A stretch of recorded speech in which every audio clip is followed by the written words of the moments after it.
Students, a case study on obviously chapter number 27 tribunal.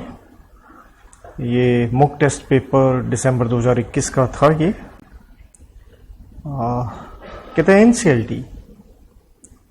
देखिए MTP RTP के questions की discussion वगैरह कई मैंने यूट्यूब चैनल पे डली हुई है, तो कभी ऐसा देखना हो तो वहां से भी आप देख सकते हैं। कहते हैं एनसीएलटी ने एक ऑर्डर दिया है in favour of company named Ananya computers limited on 5 मार्च 2020 को यह ऑर्डर दिया है। He received the order on 7 मार्च 2020। तो देखिए एनसीएलटी ने ऑर्डर दिया 5 को और उसे ऑर्डर कब मिला है? 7 मार्च को मिला है। However there was some clerical mistake, लेकिन कुछ उसके ऑर्डर के अंदर क्या थी बेटा? मिस्टेक थी, जो कि हम अपेरेंटली देख सकते थे। द प्लेंटिफ ने अप्रोच किया है ट्राइब्यूनल को ऑन 10 अप्रैल 2021। कब अप्रोच किया है? 10 अप्रैल 2021 को आपने अप्रोच किया है और फॉर रेक्टिफिकेशन के लिए। अब याद कीजिएगा, हम बड़ा क्लियरली पढ़ के आते थे। कौन से सेक्शन में बेटा? हम सेक्शन नंबर 420 में पढ़ते थे। ट्राइब्यूनल का ऑर्डर आएगा और अगर उसके अंदर कोई मिस्टेक है तो आप रेक्टिफाई करवा सकते हैं कितने साल के भीतर? उस ऑर्डर के 2 साल के अंदर। तो देखिए 2020 है तो ये 21 ही है। However Sunanya electronics limited defendant company, लेकिन आपने क्या कर दी है? अपील कर दी है। तो ऑब्वियसली 421 में हम पढ़ के आते हैं कि आप क्या कर सकते हैं? अपीलेट ट्राइब्यूनल के पास अपील कर सकते हैं, लेकिन हमने पढ़ा था एक रिस्ट्रेंट है। अगर आपने अपील कर दी है तो आप रेक्टिफाई नहीं करवा पाएंगे। और ऑब्वियसली आप अपील कर सकते थे कितने दिन के अंदर? जो टाइम पीरियड है 45 दिन के अंदर, तो वो ऑब्वियसली यहां पे सेटिस्फाई हो भी रहा है।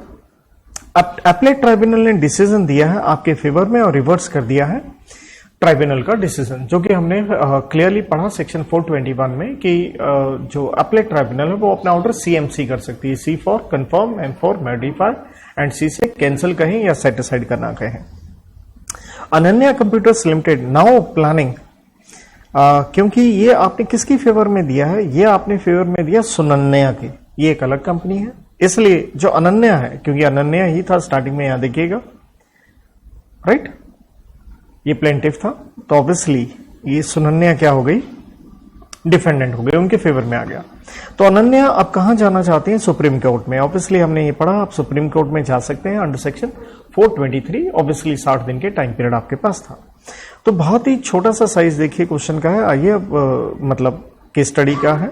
अब क्वेश्चंस देखें। कहते हैं there was an apparent mistake in the order given by the tribunal which was brought into notice whether tribunal can amend its order passed on.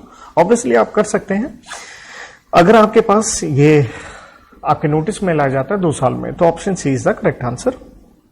As the order of tribunal has been appealed before appellate tribunal under dispute by Sunanya Electronics Limited, whether such apparent mistake can be rectified?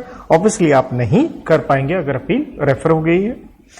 Thereafter the appeal of the order of tribunal can be made before the appellate tribunal latest by, तो हमने कहा था 45 दिन होता है। कितने दिन होता है बेटा?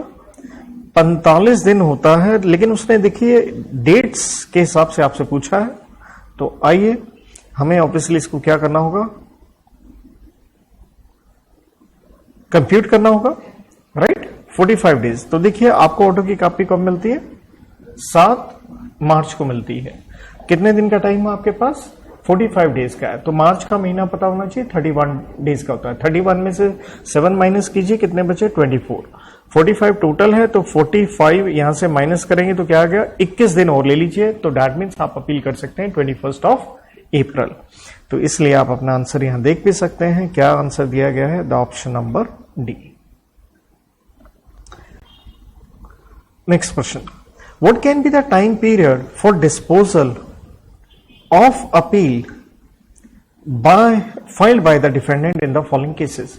देखिए हम पढ़ के आते हैं अपना सेक्शन नंबर 422 422 के अंदर हमने ये पढ़ा था कि भैया जो ऑर्डर आने चाहिए कैसे आने चाहिए? स्पीडी आना चाहिए, एक्सपेडाइट आना चाहिए, बिना कोई टाइम वेस्ट किए कि अगलों को नुकसान ना हो। और ये बेटा हमने टाइम पीरियड कितने दिन का पढ़ा था? रिकॉल करो। हमने पढ़ा था 3 महीने के अंदर ऑर्डर आना चाहिए। और देखिए दोनों से रिलेटेड था, चाहे वो ट्राइब्यूनल है, ये सेक्शन पक्का पता होना चाहिए, 422 ट्राइब्यूनल है या अपीलेट ट्राइब्यूनल है। 3 महीने था, लेकिन आपको कितने दिन का एक्सटेंशन मिल सकता है? एक्सटेंशन में मत भूलिएगा, यहाँ पे 3 महीने एक्सटेंशन नहीं था, 90 डेज था। वैसे 3 महीने और बाद में क्या था?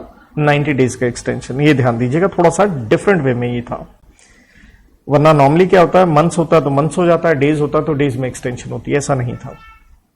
सो कहता what can be the time period for disposal of appeal? As I said the answer is what? 3 महीने। और 3 महीने स्वाभाविक है बेटा, हम कहां से देखेंगे? नेचुरल है, जिस दिन आपने क्या करी? अपील करी है। तो हमें अपील की क्वेश्चन में से क्या ढूंढनी पड़ेगी? डेट देखनी होगी। तो ध्यान दीजिएगा, आप अपील में कब गए हैं? प्लेंटिफ अप्रोच द ट्राइब्यूनल, कब अप्रोच किया आपने? 10th of April, right. और ये 10th ऑफ अप्रैल तो ये था फॉर रेक्टिफिकेशन ऑफ मिस्टेक, लेकिन हाउएवर सुनन्या जो defendant company had already made an appeal before appellate tribunal on what? 25 March, right. और दूसरी बात है, आप चलिए 25 मार्च, तो दैट मीन्स 25 मार्च को वो ऑर्डर आ गया था। 25 मार्च के अंदर आप क्या ऐड करेंगे? नेचुरल 3 महीने ऐड करेंगे, अप्रैल, मई, June. So 25 June is the correct answer. Thereafter Ananya computers tribunal के खिलाफ कहां जाना चाहते हैं? सुप्रीम कोर्ट में। ये हमने पढ़ा था सेक्शन नंबर कौन सा? 423। और सुप्रीम कोर्ट में जाने के लिए आपके पास समय कितना था बेटा? 60 दिन था। तो स्ट्रेट वे बी ऑप्शन दिख रही है, 60 दिन। और यहां हर जगह क्या था? जब आपको ऑर्डर की कॉपी मिली, रिसीट से था हर सेक्शन के अंदर, ये ध्यान रखें। तो यहां ये समाप्त होता है। Thank you.